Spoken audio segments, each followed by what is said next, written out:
theyeshiva.net. Good morning, everybody. Boker Tov. Morning, welcome. Bruchim Abayim. We're in the middle of the Maamar here. Eisa b'psikta.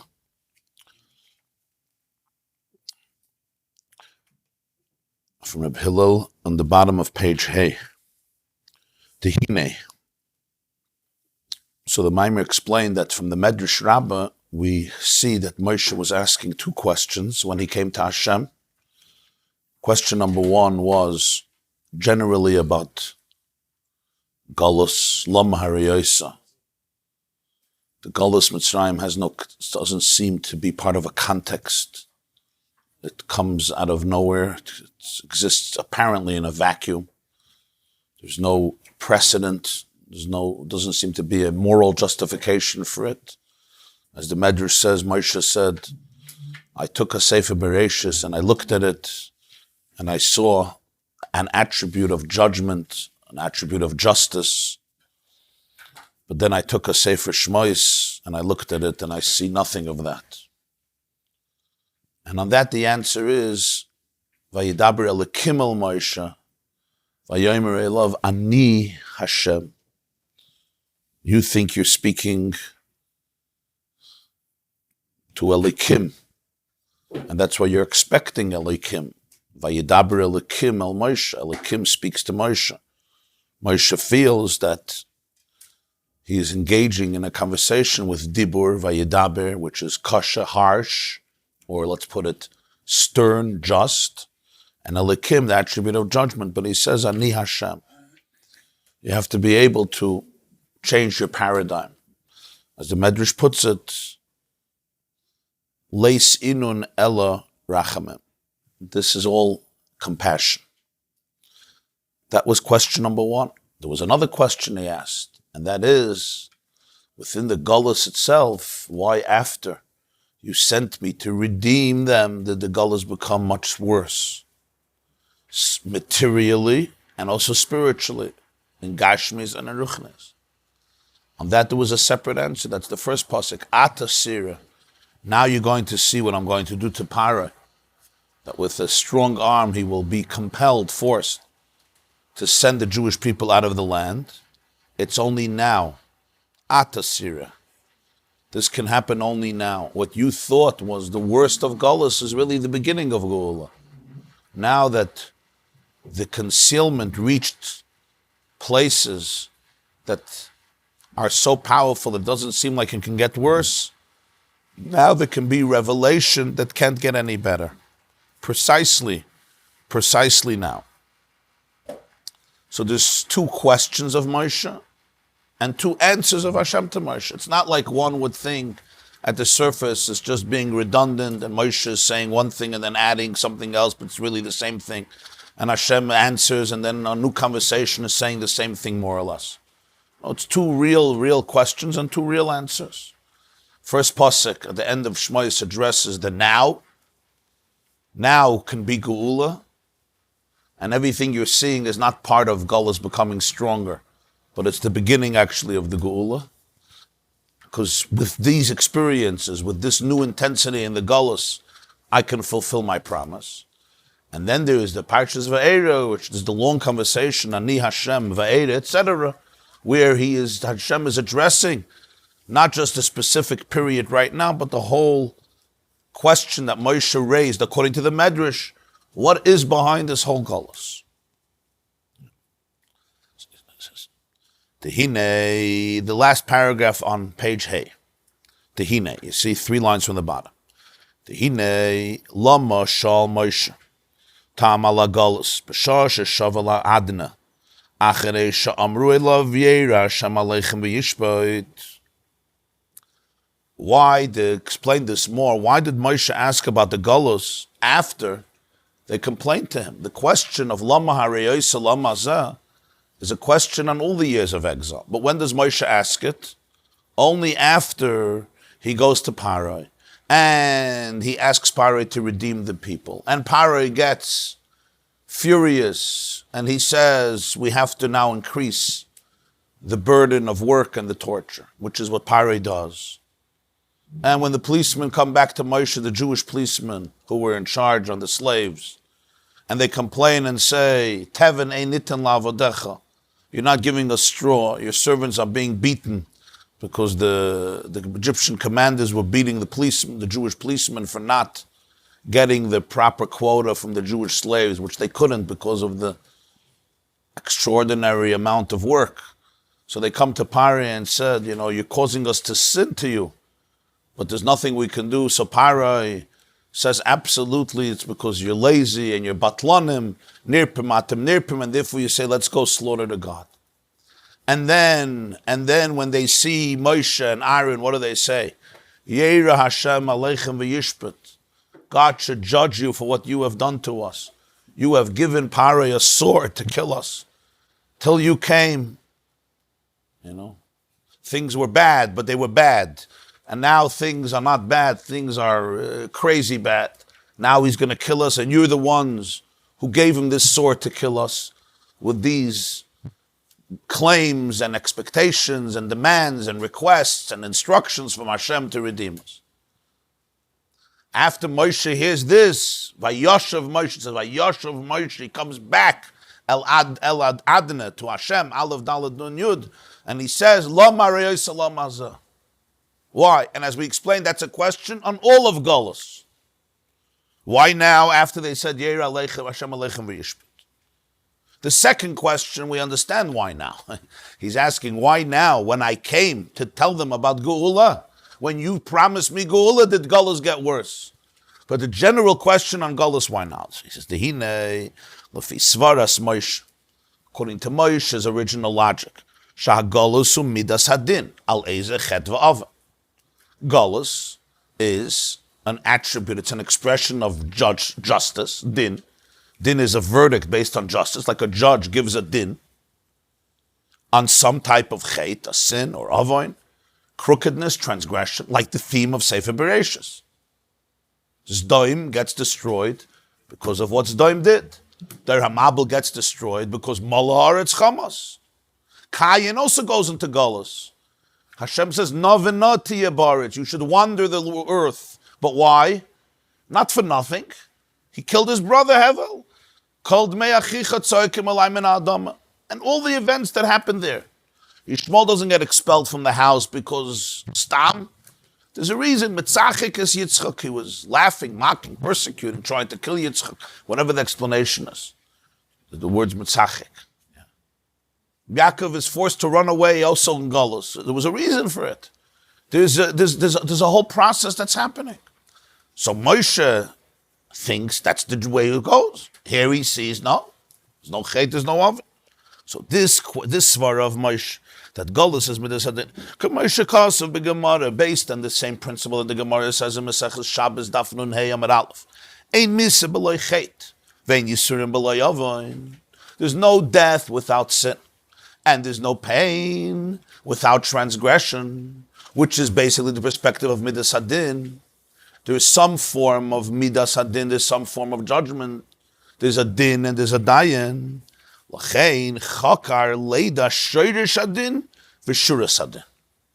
Therefore, Moshe tried to understand two things.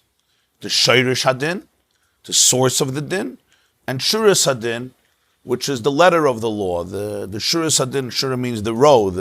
Like Lefnim Shuras Hadin means beyond the letter of the law. Shura is like a row, the barrier of law. Lefnim Shuras Hadin is you go beyond the letter of the law.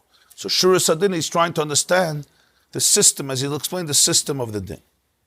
The Hine Yadu, it's known, Sheme'an Haga HaNush Satachtoina, Yichaylim Lahavin Eichan Haga Lamayla. The way things happen down here, human behavior down here, gives us a glimpse into divine behavior. Because everything in this world, as we spoke many times, is ultimately a mirror. If it happens in the physical world, it's because that's how it is in the shirish of the physical world. So the things that happen down here give us a glimmer of understanding of how things are l'mayla. Rak. By us, things are entrenched by nature. It's part of the bria. Mutva means like it's ingrained. Huh? Sunken, yeah. From the word also teva, was it sunken? Like a matbeya, a coin. It's minted. It's part of the. It's mutva. It's ingrained b'chei kabriya in the bosom, in the system of bria. B'chei kabriya hel yoina. By us, it's atzleinu adav mutu b'chei kabriya hel yoina. L'maylo b'derech b'chiru rot v'rotzen shemuhus hanhagatiyah b'ofen kaza.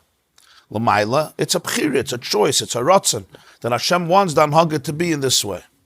V'lacheni tvia banu Hashem yizbarech tevazu k'dei sheneda yideze echa hanhaga l'malmayla.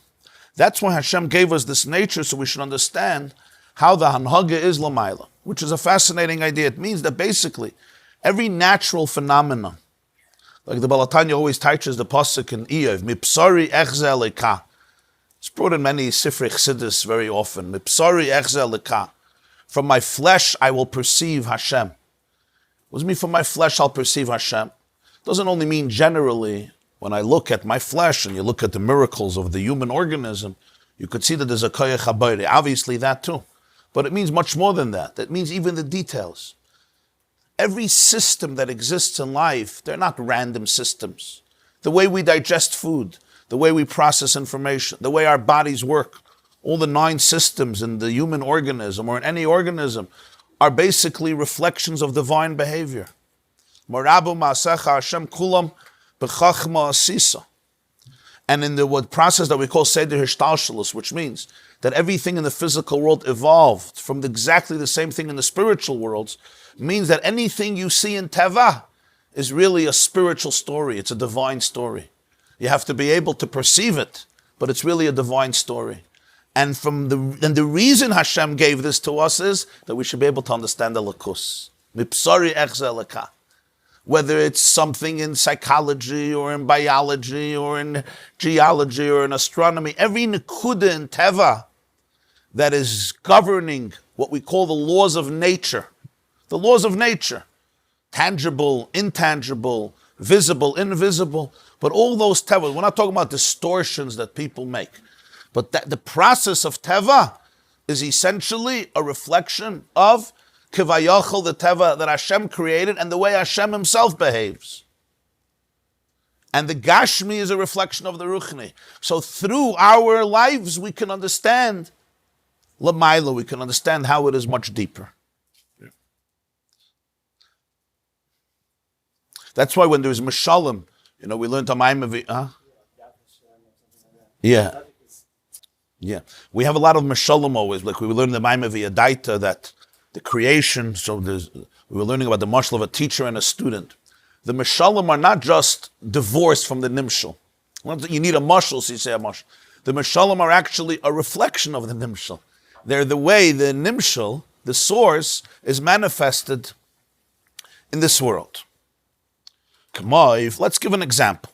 This is one example is Shemavur al Pasuk, Kamayim aponim leponim, Kain leva adam al adam.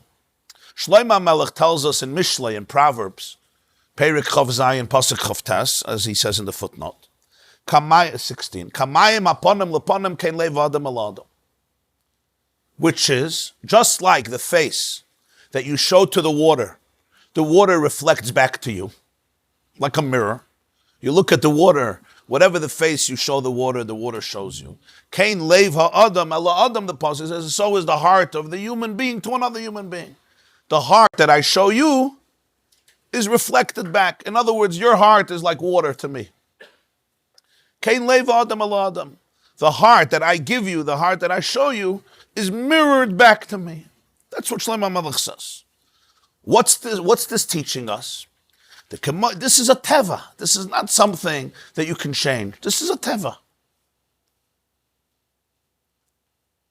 When you hate somebody, let's do the positive. When you love somebody, when you give positive energy to a person, you push it love somebody. Yeah, in Tanya, Perik Manvav, he explains it. The other person doesn't have a choice. It's almost like it's a physical law of nature. It's like what you're going to show the mirror is going to show back to you. You don't have a choice. If you're going to smile, the mirror will smile.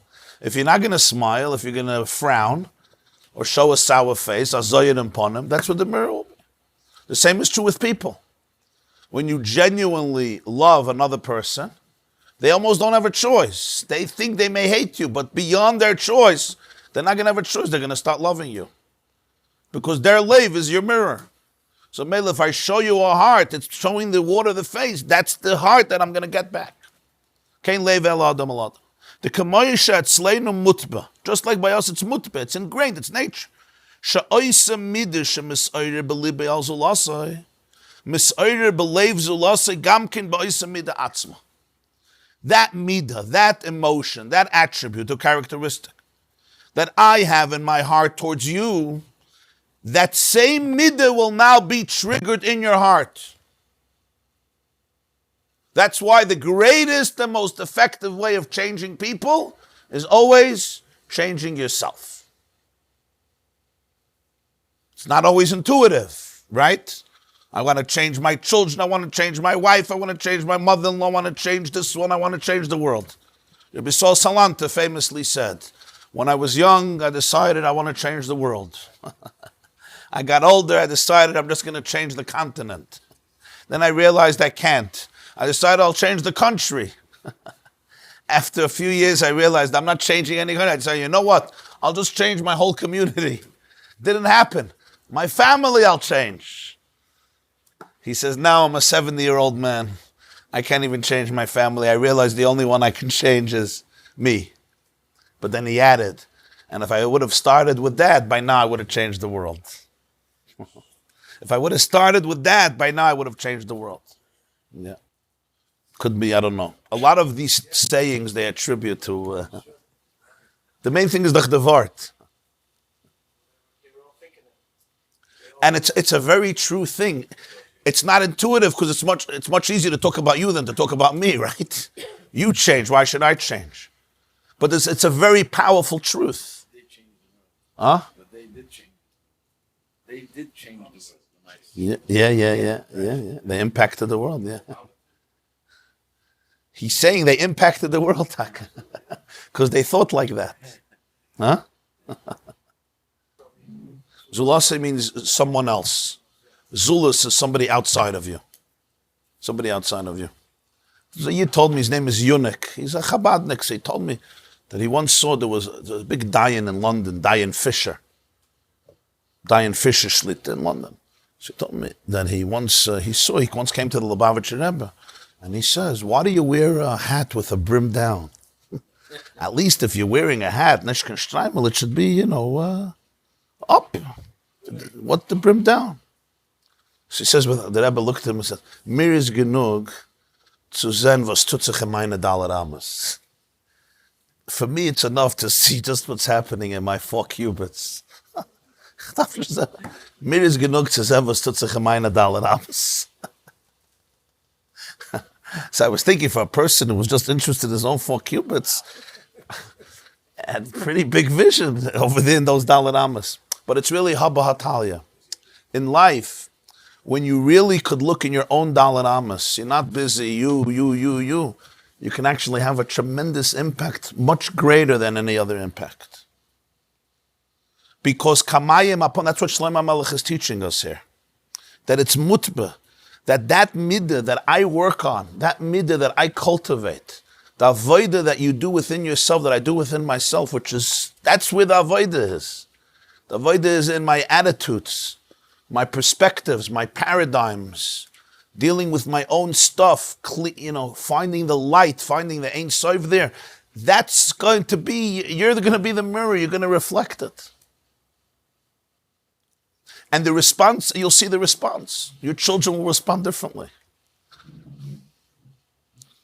The greatest way of changing your children is always changing yourself. Always. It's not what people like to hear, but it's the truth. I remember I was once giving a lecture somewhere where I finished. A woman came over to me. I was speaking about Simcha. And she says, my children are miserable. The house is miserable. They're all miserable. They're just always miserable. How do I make my children happy? I told her, you can't make your children happy. You got to make yourself happy. So she says, I'm a lost case. I'm going to be miserable till my last day, but I want my kids not to be miserable. I said, you know what type of children you're going to have? You're going to have children who are going to be miserable till their last day, but they're going to say they want their children to be happy. And that's what you're going to have. What do you mean you're a lost case? So how do you want your children to be happy? Because I just want my kids to be protected. I'm going to be miserable. But it doesn't work that way. We can make ourselves happy. You make yourself a happy person, people around you become happy. Because there's an energy you bring into the world that your heart feels, and that gets triggered in the heart as well. It's like, it's mamish mirrors. The world is a mirror. Not a mirror in a narcissistic sense, Say, for narcissists, the world is a mirror, right? There's no you, just a mirror. Here we're saying the world in a mirror, the sense is the power that you have. The empowerment that you have, that what you bring into the world is like when you throw a rock into the water, it creates the ripple effect that moves on and on and on and on. But where's the greatest effect? Right where you threw the rock in. Right where you threw the rock in. You can't have a ripple effect at the end of the ocean, the end of the sea. First the rock has to make up sashtikal ruckus here, and then the waves move on and on. The same is true in life. I want a ripple effect. First, the ripple effect got to be right here. Right here, the water has to be turned over. And then it goes on and on. Yeah. That's the point. The bigger the rock, the bigger the effect. Yeah. Yeah. It takes a certain madrega, like under certain circumstances or with certain people, it takes a certain madrega to maintain my own inner positive strength to overcome sometimes negativity. It's a madrega. Yeah. There's a moiridik word from the Moirinayim. Reb Nachum Chernobyl, Chusa Yogan Aleinu, he writes Parshas Vayera. It's a very long shtickle, just one nekuda he says there. He says that the Malachim came to visit Avram Avinu, and in the process they say, Ayi sori ishtecha. Ayi sori ishtecha. The Farshim say, you come to a house, start asking somebody about his wife. It's not so accepted. So the Moirinayim says, he said, what Avram was Alma de Skasya, his words are, Swar was Alma de Sgalia, which in simple words, what Moirinayim says, they said to Avram, we want to know who you are, but we can't know who you are because you're very concealed. But we would like to see your wife. Because from your wife, we'll be able to see who you are. We'll be able to, that's what the Moirinayim says, from the wife, we'll be able to see who you are. And he explains there's something fascinating. You would think it was written Maamar today by a therapist. Very often people say, if I can only change my spouse. The Moirinayim says what they were saying is, no. Your spouse is a reflection of you. She's a reflection of you. He puts it, she's the Alma de Sgalia of your Alma de Skasya. What's happening on you inside is coming out in your spouse. Now, I should qualify this. This doesn't mean that there's never a situation where somebody is dealing with a struggle and challenge that somebody has, that to always blame yourself is not always fair. But the point is that in many situations, these things always have to be qualified. Somebody may be suffering, Rahman al-Islam, from a mental illness, and the worst thing the wife or the husband can do is just say, I'm the crazy one, I'm the guilty one, they're just abusing themselves. You have to know, was, wenn, wo, nicht. It's a very important qualification. But the point is that very often, instead of pointing this way, point this way, because what you're seeing is just a reflection of what you created, both in the positive and in the challenging.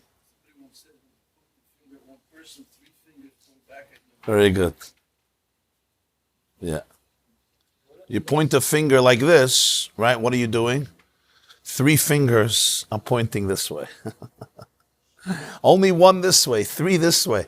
And the din is, Achrei Rabim lahatos, bittul berhoiv. 1 gets nullified in 3 because it's the majority. 1 and 2 not. Chad betrei is 50-50. But chad betlosa, 1 and 3 is batal berhoiv, right? I'm pointing this way. The Hester Blabela. I'm pointing this.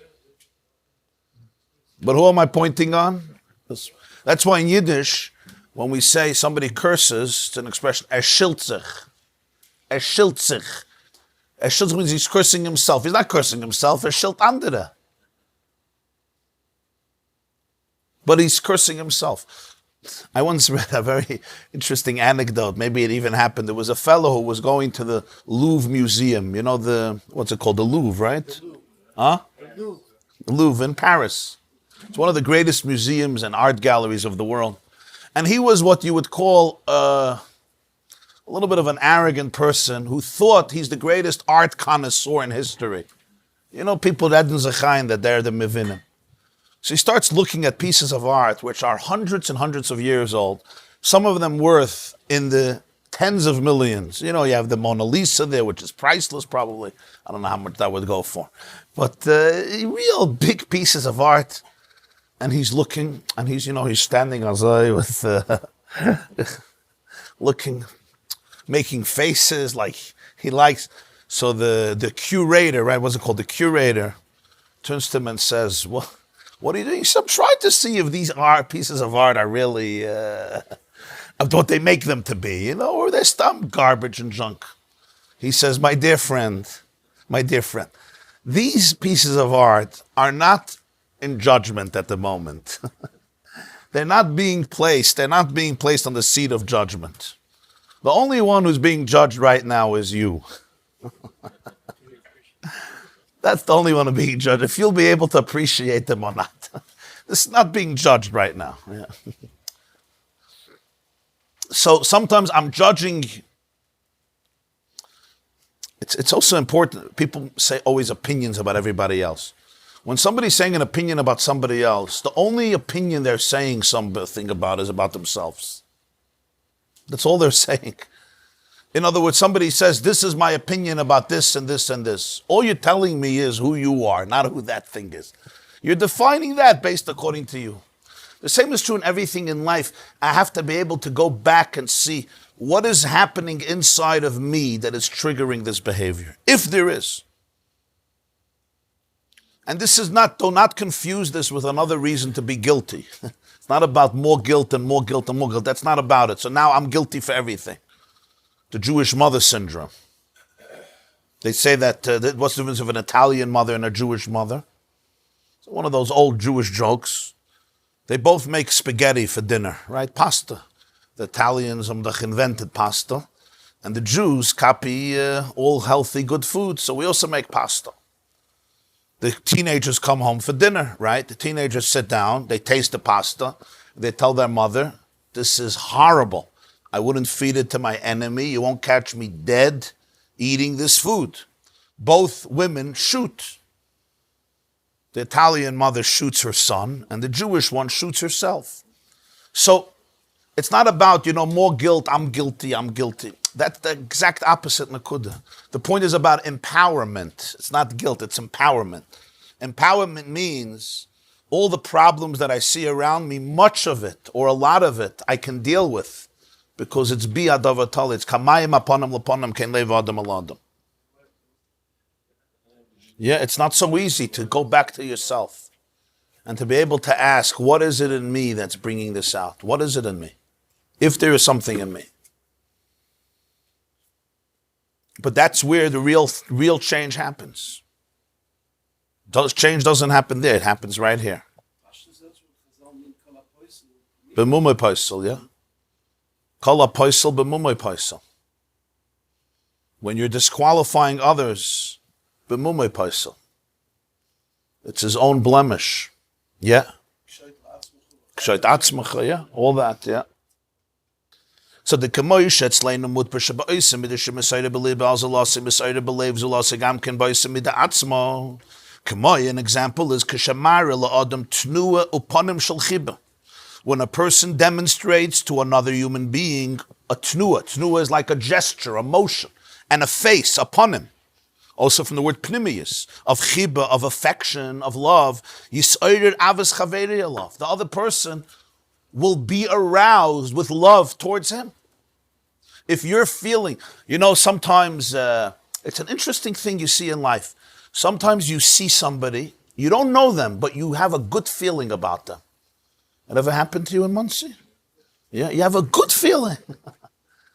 You don't know why, but you like this person. They didn't do you a favor. They didn't give you a loan last year, $100,000. You just like this person. You're feeling up some ava. And very often it's because they love you. They have a very positive feeling towards you, and you don't even have a choice. Your mammers don't even have a choice. You become a mirror. When you show somebody a face of chibah, even if they're having issues, sometimes, here again, there's a qualification. We always have to give. Sometimes a person is so toxic and so miserable, it's like the mirror gets too dirty. If the mirror gets too dirty, you could show the mirror faces and faces. So this is never, you always have to understand when there's always a distinction between self-blame and self-empowerment. Sometimes the mirror is broken. The mirror is shattered. If a mirror is shattered, I could show it my face from today till tomorrow. It's not showing back. You know why? Because all the glass was shattered and all there is left is sheetrock. Sometimes if a person is so shattered, you could show them all the love in the world. They can't accept it. They're not a mirror anymore. They have to help themselves. And you have to know that. You have to understand that. If a person is completely broken, they can't accept anything and they can't give it back because they're shattered. Sometimes a person is so toxic, so miserable. We have to understand these things. But it doesn't take away from the teva that the Ribbono Shel Olam created, that what we show to others is shown back to us. And by the way, lahavdil, it's even true in the animal kingdom, in the relationship between human beings and animals. Those who deal with animals, they'll say, the horse is picking up your stress. The horse is picking up your anxiety. I once took my kids horseback riding, right? And I'm not so good with horses. Yeah, maybe twice. It's not a regular activity. And I went on, and the ferd was a lebedike ferd. And the guy says, the horse is picking up your anxiety. I'm like, really? Yeah, he says, the horse is picking up your anxiety. He says, if you'll calm down and you'll be a leader, the horse will be very at peace. It was fascinating. So I could blame the horse. I say, I'm a shugana ferd, and kishmoy keinu, he was taka ferd. But the ferd was not the ferd. The ferd was somebody else. The ferd was picking up somebody who was supposed to be a human being and lost himself. So we see this constantly. And therefore, he says, you show a person a gesture of love, a face of love. We're not just talking about a fake face of love, even though that also helps. The physical smiles also trigger things. But when you show gestures of positivity and of love, it's triggered in the person back to you. It comes right back. When you show him a face of zam is anger, frustration, annoyance. Azoyin upon him, sour face, depressed face. This will be aroused in the heart of the other person as well. What I give you, I see back from you is reflected. Why did Hashem make this teva by us? Not just we should know it by us, because it's a reflection the way it's above as well. Here comes a very intense idea. When a person lives with the midah of bitachon, which means trust, bitachon comes from the word betach. Those of you who are insurance, how do you call insurance in Hebrew? Bituach. Bituach. Why? Why they choose the word bituach? It comes from the word betach, right? Betach yeshev badet. Certainty. What do you say? Betach. Betach means for sure. Betach. Yeah, tamagir lechatuna, betach, which means not. But it's supposed to mean for sure. It's like in America, I'll try. Trust me. You think I'm lying? Absolutely. You think I would lie to you? Absolutely. Kamayim aponim leponim, right? So the word betach, which is a word in Tanakh, in Chumash, right? Yeshiv levetach you have. The word bitachon comes from that word, which means an assurance. When I live with the midah of assurance, what does it mean, the midah of assurance? Shotali b'midas ha'ava dafka. Bitachon is always a child of love. Why? When you have a best friend, oyavoy haneman means a trusted friend. I trust you. But this means a real friend, not a friend who's here for ulterior motives as long as you have cash. He's your friend. That's not oyev neman. That's an oyev as long as you can give me the dough. An oyev neman means a trusted friend. What's the definition of a trusted friend? I trust you. I trust you. You're not going to backstab me. If you could be here for me, you're going to be here for me. I can rely on you. Like in a good relationship, whether it's in a marriage or a friendship, a trusted friend means I trust you blindly. I'm not choshed. I'm not suspicious. Maybe you have a whole conspiracy and it's not so easy today to have such friends because we always, second guess ourselves. Why is he, and so forth. Why is he in it and why does he care for me and it's for his own cheshbon and ulterior motives and this is what he needs. It's about him. It's not about me. Huh? What? So God should suspect that maybe we're not his friends, right? Right. Okay. Right. So that's his issue. That's what Hashem has to worry about, that we're not really his friends, which is a very good vart. Basically, he got the money, so why shouldn't you invest with him, right? Why shouldn't you be his friend? You go to every Shalom Zacha, you go to every bris, you make sure to show up, right? You go to davening, God is there. Somebody told me a good milsa de b'dichas, a good anecdote. You have to do the milsa de b'dichas before the shir, but as I say, the Gemara in Pesachim, but no. Sometimes you do it in the middle also. So he said, Azay, that there was a fellow, no, call him Cohen, Mr. Cohen. And Mr. Cohen was a Jew, regular American secular Jew. And he gets called up by his friend. His friend Schwartz. And Schwartz says, I found a new golf club and I have an appointment for us Saturday, 9 o'clock in the morning. We're going golfing. And Cohen says, no way, Saturday morning? I'm not going golfing. He says, where are you going? Saturday. So I'm going to synagogue. He says, really? I know you 60 years. You're an atheist. 60 years an atheist. Now you decided to go to synagogue? What are you, Meshuggah? He says, listen, you heard about that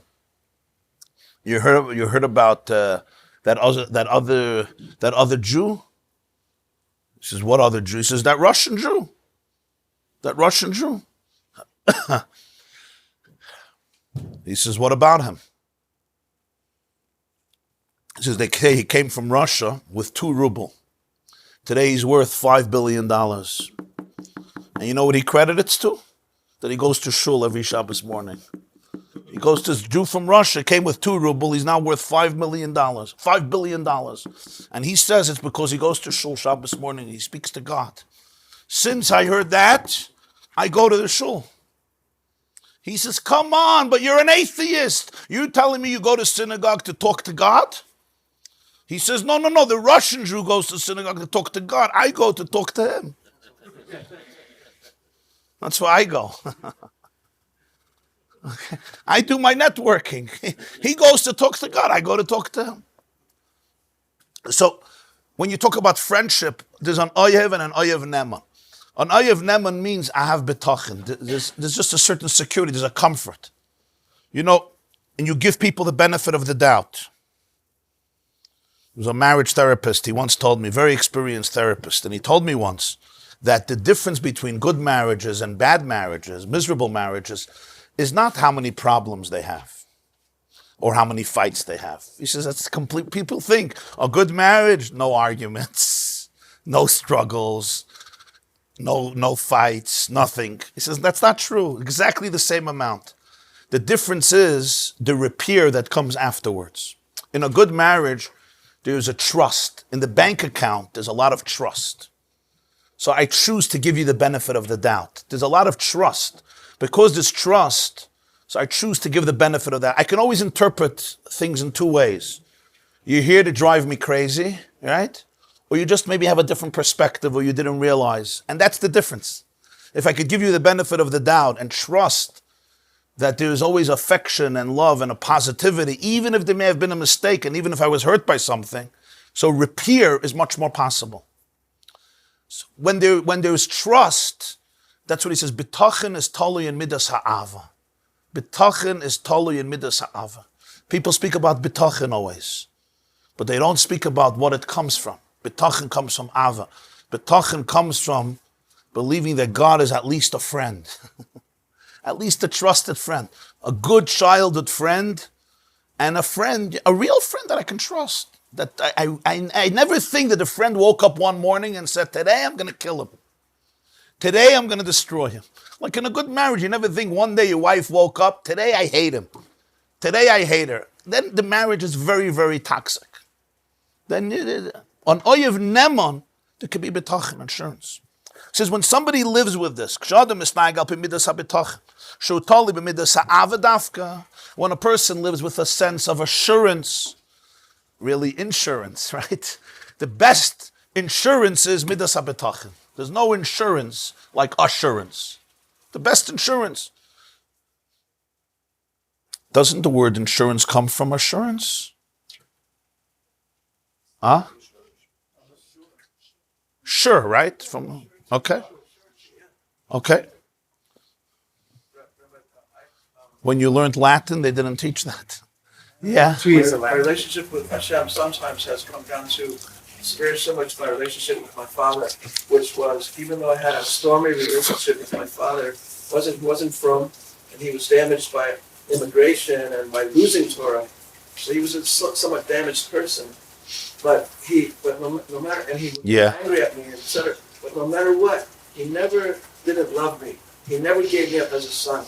And that's my relationship with Hashem. Like I don't know, like if I do something that's not exactly right, Hashem's not going to give up. What do you do that's not right? We don't have enough time. What do you do that's not right? I completely protest your words.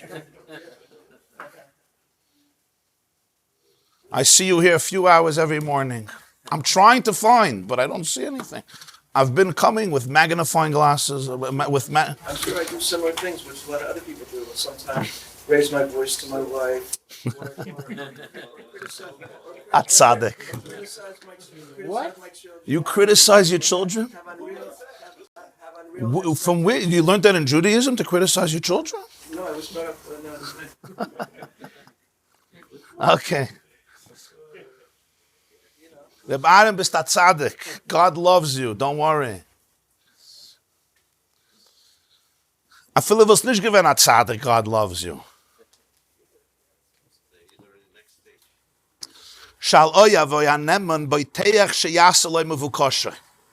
You have a good friend and you're certain, Isaac, it's healthy to be around these people, right? Huh? What? A Jew by choice. Yeah.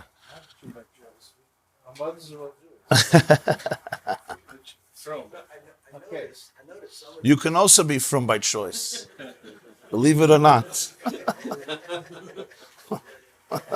Think about it. Everybody here can be from by choice.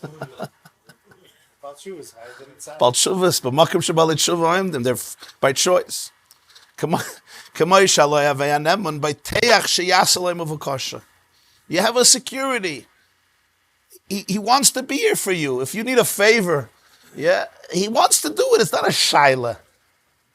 He may not be able to. There may be something comes up, whatever. He may have his own limitations or other limitations, or may know that's the worst thing for you. But by teach, there's a bitachon. So he says, a Jew who lives this way, when you live with this attitude, you know what happens? Mamshich alav midas hachesed va'ava. You actually bring out this attribute kevayachal in Hashem. You're mamshich on yourself. You bring down on yourself the attribute of kindness and love. Kamei shekasuv, David HaMelech tells us in Tehillim Lamed Beis, va'boiteach b'Hashem chesed yisay v'venu.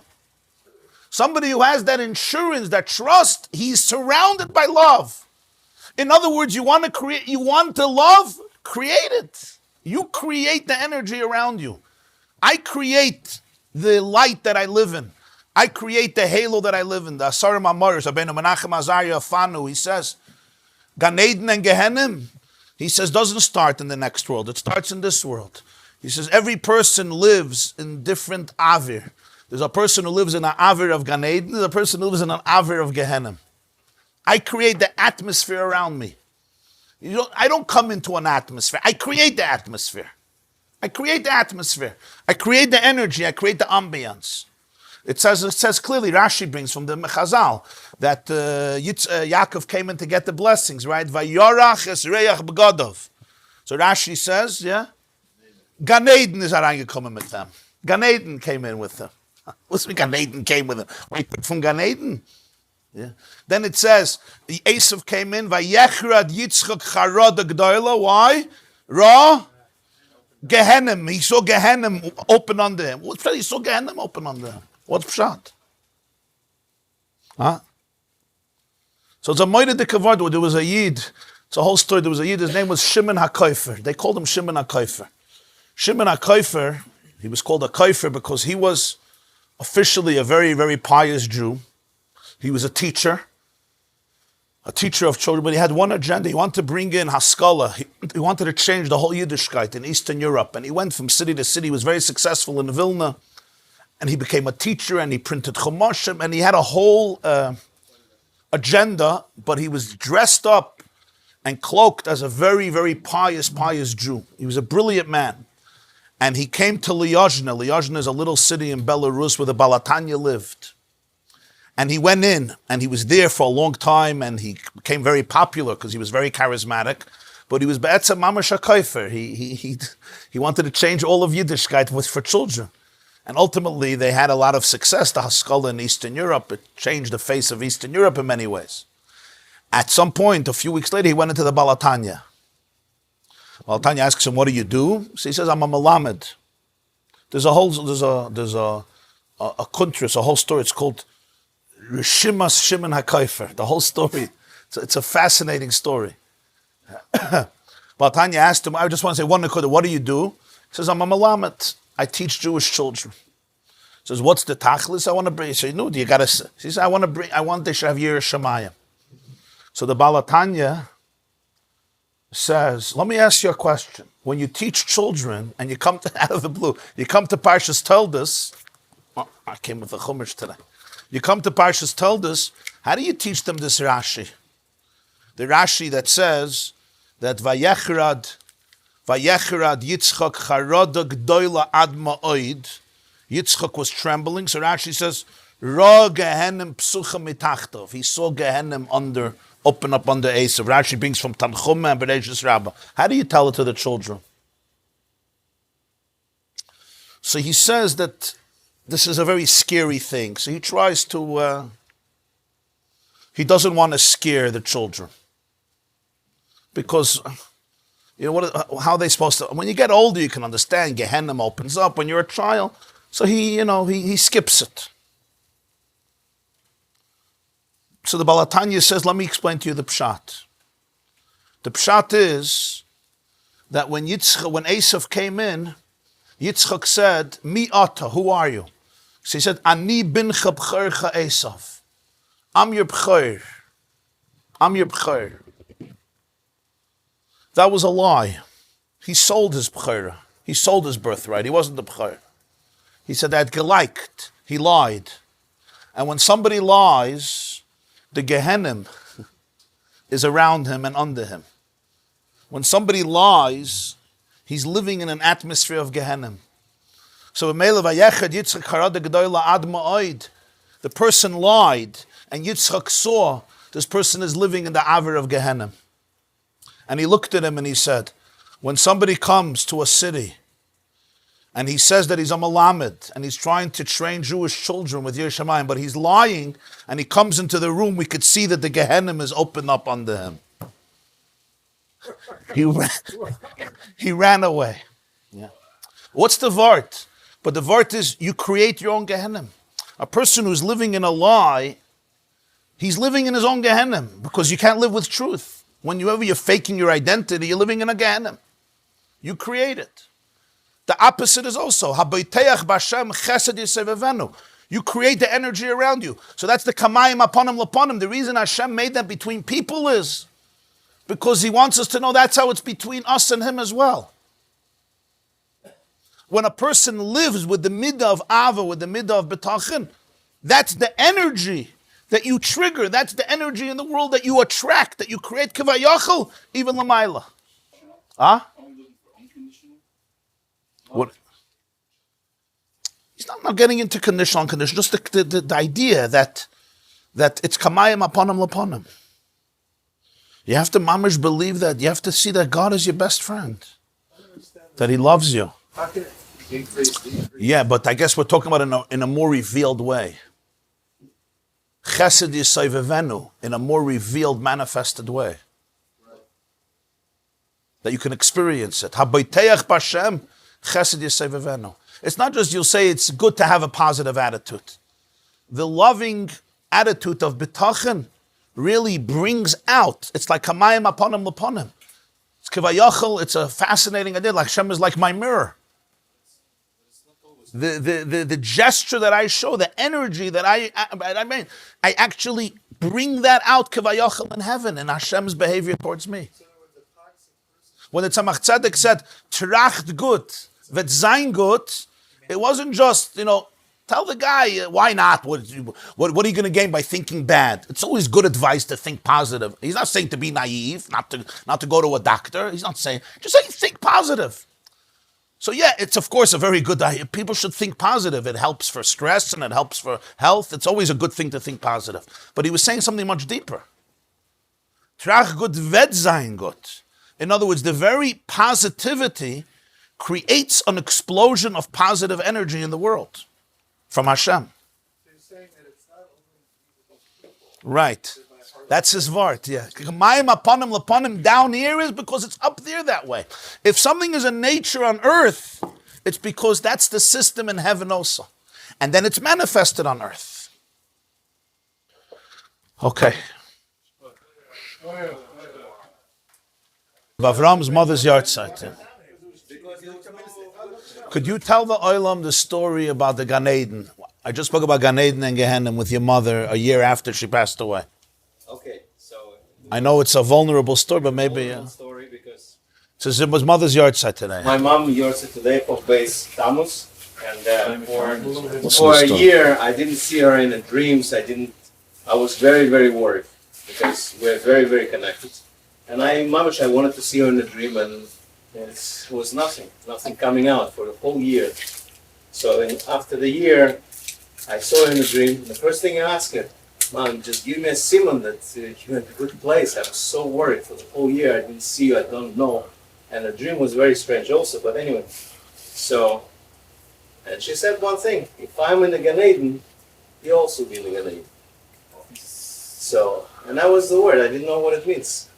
So and I came home to my wife, and there was a time that I started to come to Shirim here, and I said to my wife, I'm mamish in GaN Eden. She said, that's the interpretation of your dream. Mom said, if I'm in GaN Eden, you're in GaN Eden. Kamayim upon him.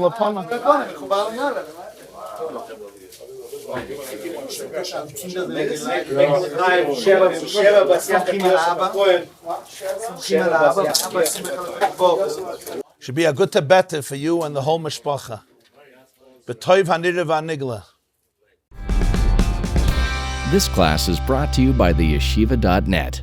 Please help us continue the classes. Make even a small contribution at www.theyeshiva.net/donate.